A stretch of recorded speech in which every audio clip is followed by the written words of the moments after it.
Bigyan mo ako ng pang-tea. Yung mga dahon-dahon. Weng isusi lang room. Nakasusi ba Kinuha ni Milita sa akin, di ba siya nagsara? kasi may adto daw dito. Ano adto dito? Andun lang nagsingit lang siguro. Nga mo, kasi nilagay lang. Kinuha niya sa akin. Yan ang mga herbs. This one, bigyan mo ako. Kasi yun ang aanuhin ko. Gusto mo picturean kita? May pansit pa akong baon. Ano? Ang ganda ng mga camera. Oo.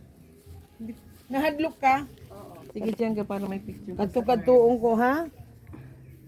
Sa herbs and spices. Yeah, ganyan. Binibidyo. This is the product of Product of, Ang Tagaytay.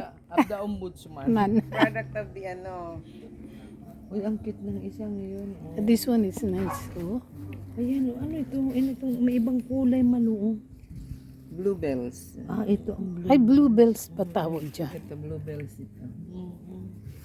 Ikaw lang nagtanim lahat yan? Hindi ko naman tinatanong, ilalagay ko lang dyan. Oo, talaga? Tutubo na lang. Sprouts din. Oo nga. This one is Vietnamese. Vietnamese tea. Touch me not. Vietnamese na ano. Bakit hiwa-hiwalay ang Brussels sprouts mo? Tinitingnan ko kung saan sila hihiyang. Yeah, tama. Kung halimbawa, hiyang siya dyan, hiyang siya doon. Ano tawag dito? This one is dill. Dill. Okay. D-I-L-L. Ito pala, pinakabit mo yung ano mo. Yan, parang... Tingnan mo naman ito, oh. Ay, oo, masarap. Itong